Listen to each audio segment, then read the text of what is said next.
Hey guys, welcome to my video series where we learn how to EQ everything, and today I have a little bit of a special episode because I want to bring all of it together, what we learned in the last few videos, focused on drums. So I've taken the kicks and overheads and all of the instruments that belong to one kit from the previous videos, put them together because I want to show you exactly how everything comes together when you have a whole drum kit in front of you. So in the previous videos we learned how to EQ them separately, and today I want to show you how by applying those moves and maybe slightly different moves because we have a different context now, of course. And I want to show you how the drum kit comes together as one kit, as one whole. Okay, so let's get right into it.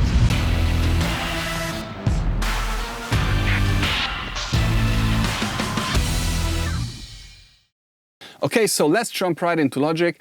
A little disclaimer in the beginning, I've picked one of the better sounding kits that I recorded because I want to show you what to aim for in a recording, in tuning your drums, in room mics, overhead mics and everything. As I mentioned in the previous videos, it's not completely perfect. Of course, there is no perfection with real drums in my opinion, but I also deliberately didn't choose a bad sounding kit because that becomes mostly damage control. You're kind of trying to rescue something that might be beyond rescue, and I don't want you to be in that position. Also, I always say, that a well-programmed drum kit is better than a badly recorded one. So if you don't have the possibility, the option right now to record a really good kit in a good room with good mics, good engineer and so on, good drummer, of course, then I do still encourage you to just get a good drum software, you know which ones I'm using. I'm not going to tell you which ones to buy, and get maybe a drummer to program the kit for you. I think many drummers these days will be happy to do it and they will understand the position you're in. Or just get some MIDI loops. Many of these software have their own MIDI grooves, MIDI loops, or you just use your keyboard to program it in. And if you do that, you will be at a better starting point even than this recording, because those drum kits, they are usually really good. Most drum software are very, very good. So you will have the same or similar or better starting point that I have here with my real recorded drums. But anyway, let's start, let's do this. So as you can see, I've already done some prepping. I edited my toms like I told you in the tom video. I cut away everything that is not tom, and I even cut off a lot of the sustain because a lot of bleed came to it, especially in the floor tom. There was a lot of ride, crashes, cymbals, all of that stuff that I don't need. As I told you, most of the sound of the toms here will come from these tracks, which are the overheads and the room. Then we have the hi-hat. As you can see, I cut away everything that is not hi-hat as well. So in the beginning we had here snare, just snare or kick or whatever it is. Here I think the ride cymbal comes in. So I cut away everything that is not the actual instrument that I want to hear because I don't want to bleed. I want to minimize the bleed as much as possible because that just causes phasing and all of these issues that we don't want. Same thing with the snare. He didn't play any snare here, cut it, away with it. And normally I would also clean up the silent bit here, of course. Okay, so the way I usually approach this is I go through the tracks one by one, have a quick listen. I already did my phase aligning as I showed you in the previous videos as well. And I just get an overall impression of the sound and what has to be done. As you can see, all of the faders are at minus 7.6-ish, just to avoid an overload on my stereo output, and just to make sure I'm not distorting on YouTube, I've put a limiter on the master bus. That's just for safety. It's not going to affect the sound, hopefully. Okay, so let's have a look at this kit. Let's have a listen.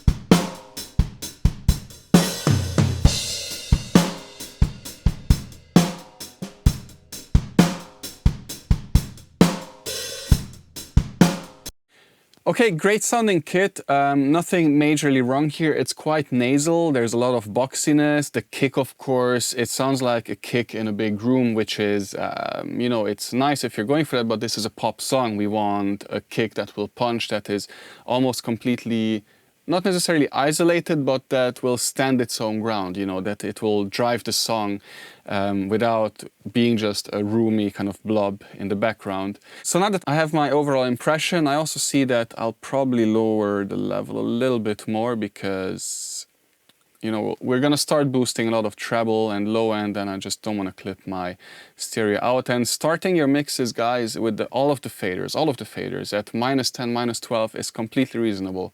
I do that by default. Every time I start a new mixing session, all faders down to -10. Sometimes more. I always watch my master bus. I want good 5, 6, maybe even more headroom, depending on the song, to me mix safely.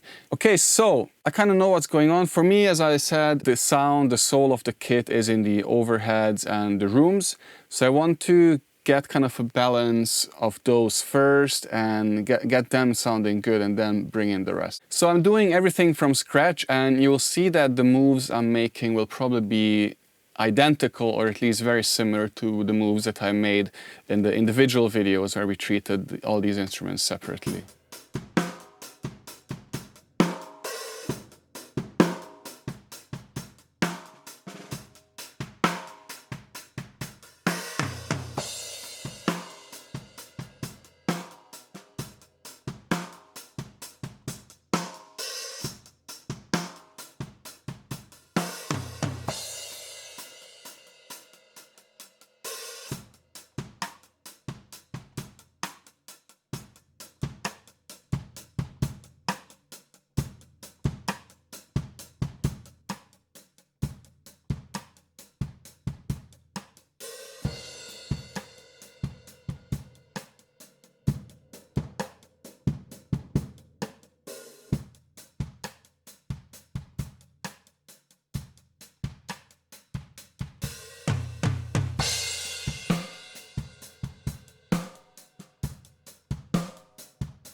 Guys, do you hear just the toms here, how amazing they sound without even the direct mics in?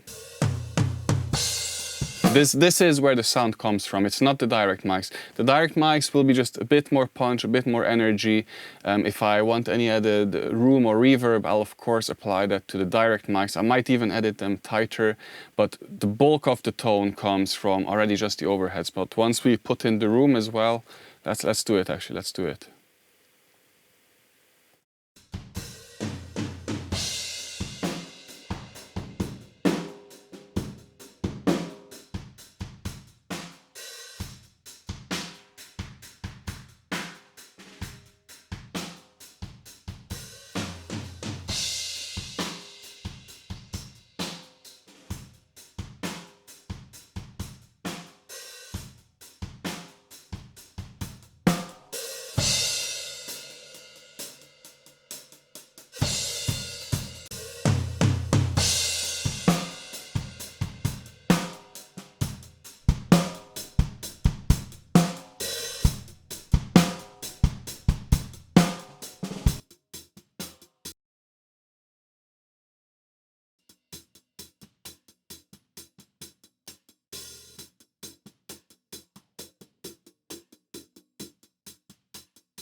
Just a quick recap. So as you can see in the first round of EQing, in the first round, I just want to fix the obvious problems.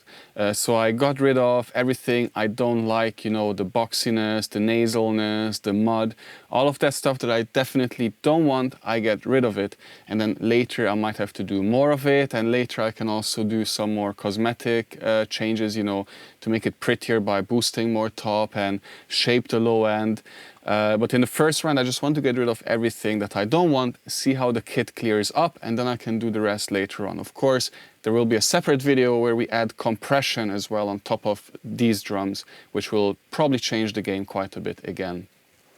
So kick, let's have a look at the kick. Here, what I can hear already, this is the kick in. I would expect more punch, I would expect more presence from that, and a bit less mud. I want most of the body probably to come from the kick out, but of course if there's usable low end on the kick in, then I'm not gonna waste it. I'm not just gonna cut it off. and say, okay, there's enough on the other one. No, no, no, let's use everything we have.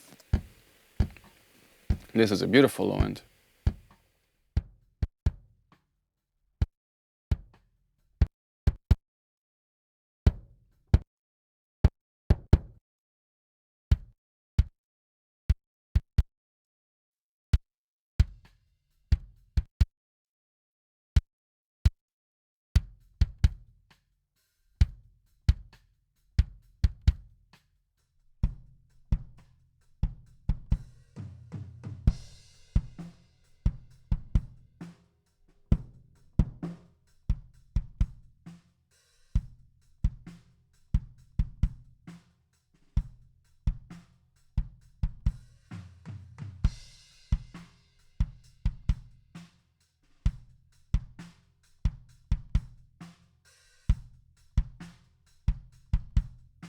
The kick out, as expected, as is to be expected, has more of the subs. Very nice, very good punch, around 50, very beautiful. And the kick in has its peak, its resonance a bit higher, a little bit higher.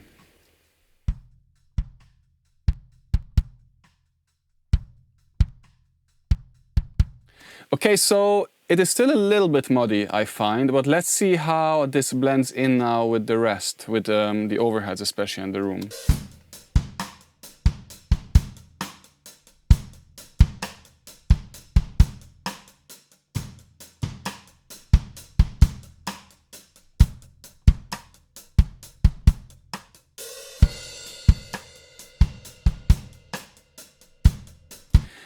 So the room to me still has a bit too much of the box. When I bring it in, I lose a lot of definition, I lose a lot of the kick, and I gain a bit too much of the mid-range here. So I'm gonna see if I can tweak, readjust this big cut here a bit more.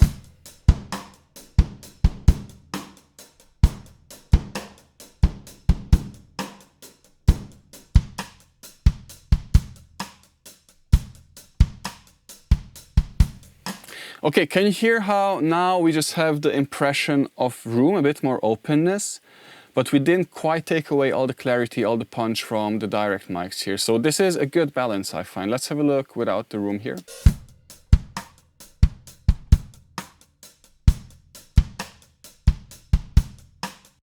We did add a bit more nose to it as well. You can hear that the kit went from being quite open to a bit too much this kind of sound.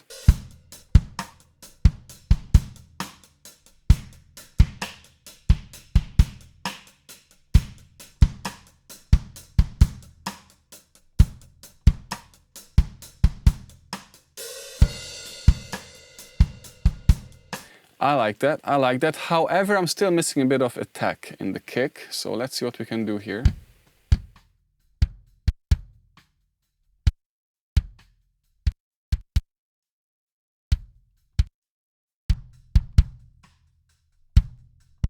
So the bottom, the kick out, sorry, gives a lot of mud. So let's see.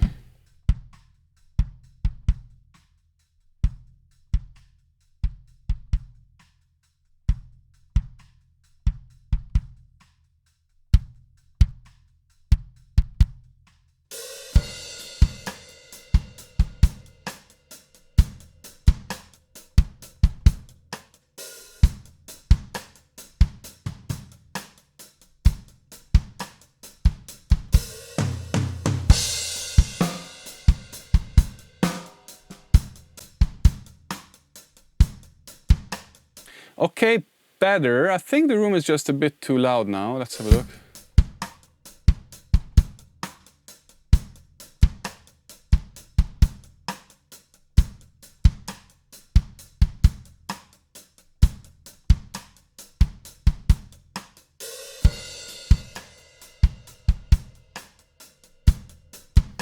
Okay, so the bulk of the tone definitely comes from the ribbons. The ribbon overheads, they're very good. I love the room, how it blends in. The 67 has just a bit more focus, a bit more center image, a bit more punch, a bit more transience. I like that.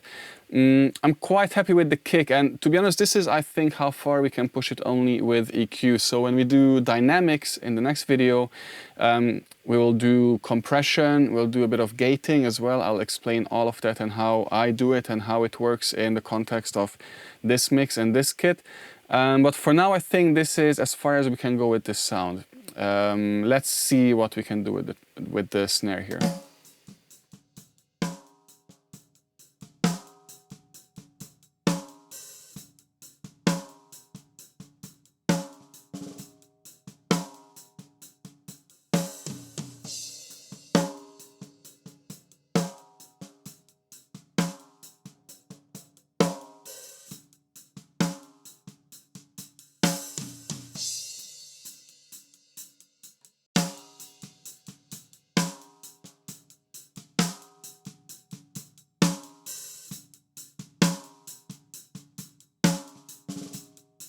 So as you can see, guys, I'm not hesitating, I'm not using my eyes. If I looked at it with my eyes, and I would say this EQ looks ridiculous, but I'm just listening. So I was a bit hesitant with this cut here in the mid-range because it's also where the body is, but it's quite a very narrow and a very mellow cut of only 3 dB almost.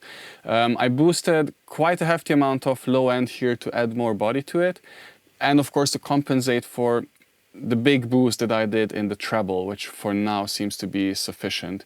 As you can see, I'm using a bell, so I don't boost too much of the spit of the top end, although with such a wide bell, it's almost the same as using a shelf. Let's have a look.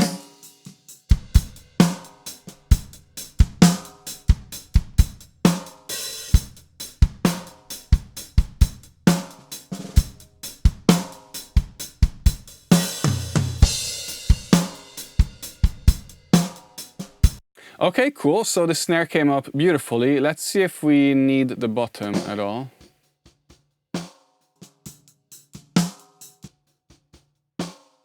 Now, most people would probably do something like this on the snare bottom and just boost the top and just add a lot of rattle. But personally, I quite like that it has a lot of body. It has a little bit of that what I'm actually missing in the top mic.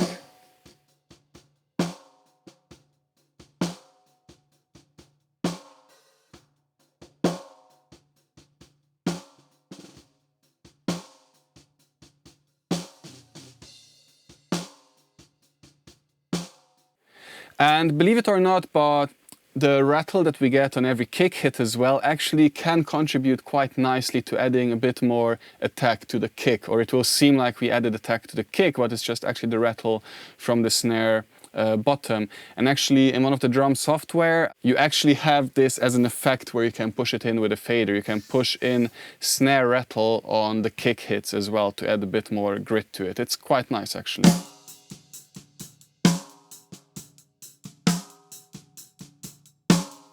Okay, so you can hear that without the bottom, the snare top is a little bit hollow. It has a little bit of this hollow sound, but when we blend it in, when we put in the bottom, it actually sounds full again.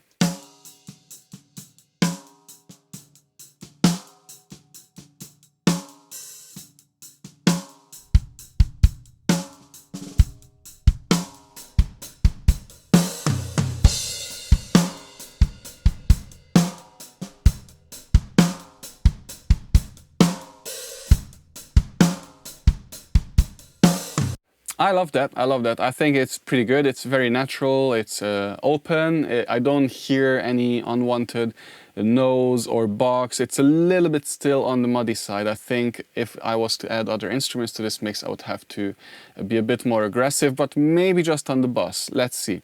Let's put the hi-hat in as well. So as you can see, I removed the 5K harshness that you'll have in every cymbal recording, especially hi-hats. It's just the resonant frequency of these. They just resonate in this way. And as you can see, I also didn't cut away all the bottom end. Like many engineers would do something like this. which is okay, but personally I find it quite nice to have a bit more body to the cymbal. It just sounds a bit fuller. Now I won't do this in every mix, in like a super pop rock sound where it's just a hi-hat like crickets, you know, maybe I would do this, but usually 90% of the time I like to keep the bottom as well, if the recording is good enough, of course.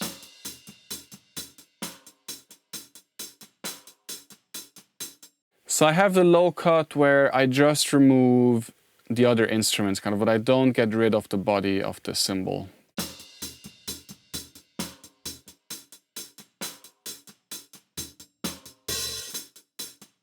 Can you hear how the EQ didn't change much in a way? So I didn't make any extreme moves, I just removed the unpleasant parts of it, but it still sounds like the same hi-hat. Listen to it without and with.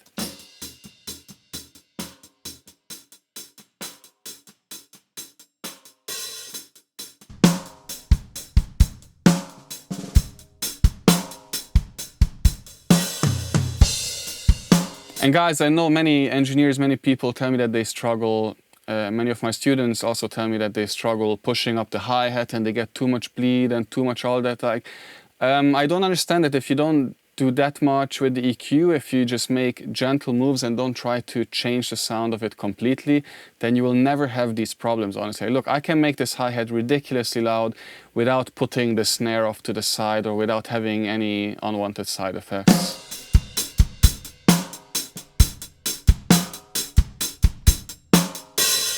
It still sounds like my kit, just with a ridiculously loud hi-hat.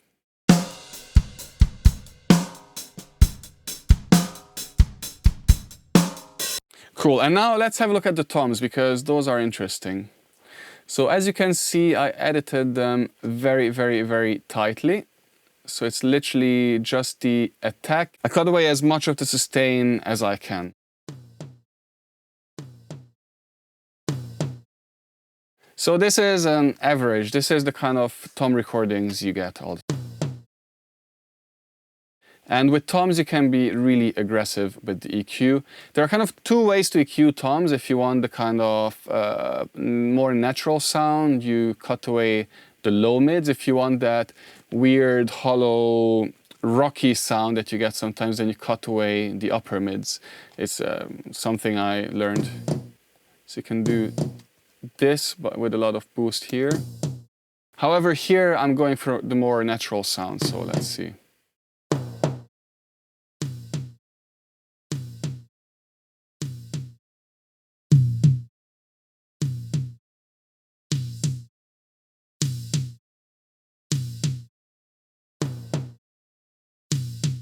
Now this is an example where I changed the recording completely. This sounds nothing like the recording anymore, but in this case it's good because the recording is just average tom, but this sounds like the kind of tom we expect to hear in rock songs, you know, the kind of over hyper-produced tom sounds.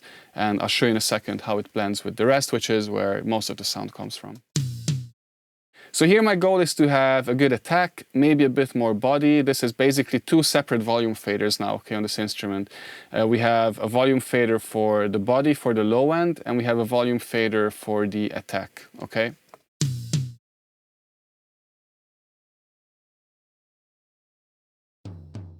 Oh, yeah, yeah.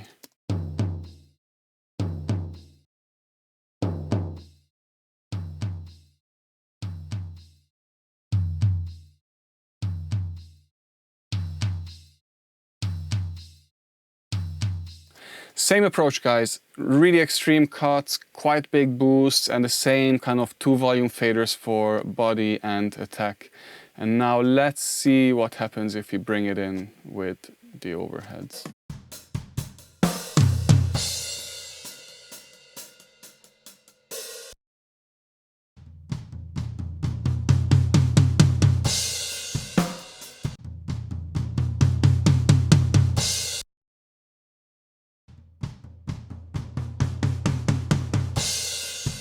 Okay, so this is the difference I want. Now, this is not a rock like Alter Bridge or a Green Day, whatever rock kit that is super tight, super focused, mostly samples. This is a more natural sounding pop rock ballad kind of kit. So I don't want that hyper produced sound. If I wanted the hyper produced sound, I would have replaced the toms with samples long ago. I would have added samples to the kick, to the snare, and EQ'd the overheads a lot more aggressively to basically only keep the cymbals and a little bit of the body. It's a very different approach.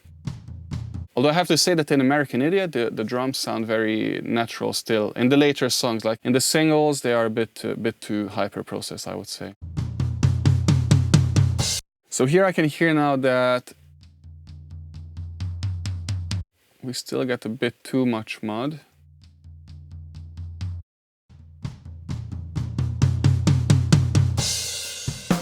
I'm happy with that. Boom.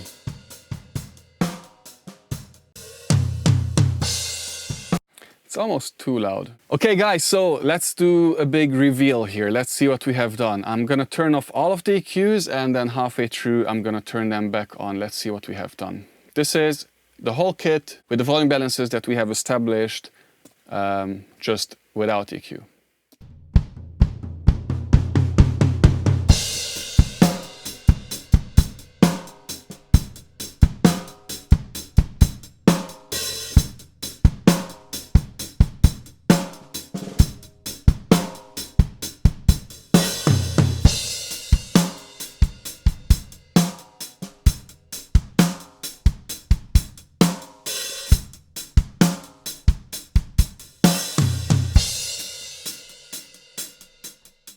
Okay, so as you can hear, the difference is not, probably not what you expected. It's just cleaner. We didn't change the kit actually, it just became cleaner. The imaging became better, of course, because we removed a lot of the unwanted stuff. But it's not like it's a completely different kit. And when you mix, guys, especially if you mix for other people, okay, what you do with your music, that's kind of your deal. You can do whatever you want with it. But when you mix music for other people, for clients, okay, you really have to respect what they have given you. You have to assume, or at least have hope, you know, have the faith that they have done everything to their best ability and that what they have done had purpose and intention behind it, okay? Of course, you always should communicate with your client. You should ask them the basic questions. How do you feel about your rough mix? How do you feel about your production? On a scale of 0 to 100%, where do you think you are in the sound? What do you think the problems are? So there's always a bit of communication going on before you even start to mix. And then you can start talking about references, where they actually want to go, how close they think they are. I had many times this conversation, guys, and sometimes I notice, okay, that there might be a very clear monitoring issue that they have, and the sound that they have is actually not the sound they wanted, but the sound they thought they wanted with the bad monitoring that they had, you know, and then you start changing things and then it can be a big adjustment for them. So guys, always communication is key, and respecting your client's music is key, and assuming or hoping that they've done everything to the best of their ability is of course also key, and then not changing it too much is key. Cleaning up, great. Turning it into something else, not great. Let's have another listen here.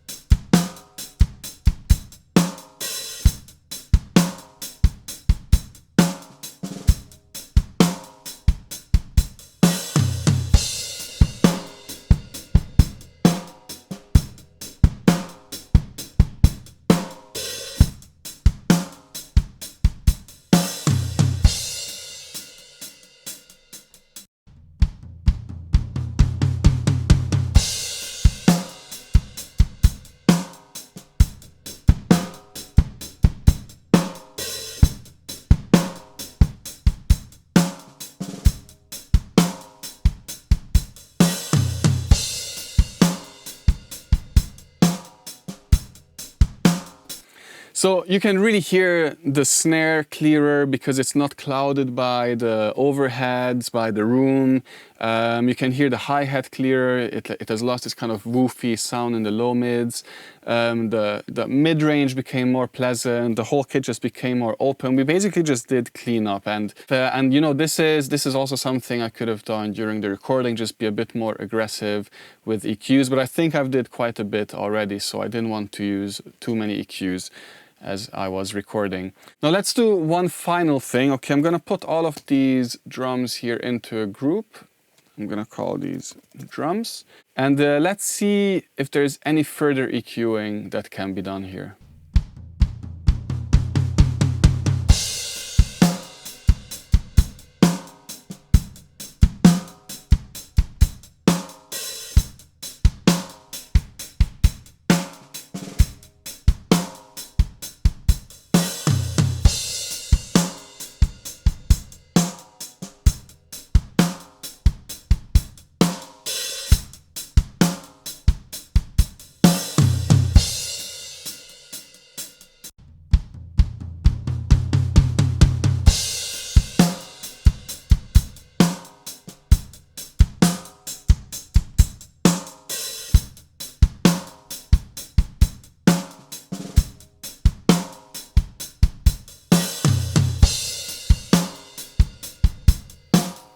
So again, just a bit more cleanup, a bit more top, a bit more bottom. I think there was room for it, but of course in the context of the mix, this might change later on. These things, guys, they happen, okay, these little build-ups, because you are combining many instruments that have the same frequency content, and individually it might not be unpleasant or too much, but once you combine them, they add up, okay? Frequencies, they combine, they add up, they interact with each other.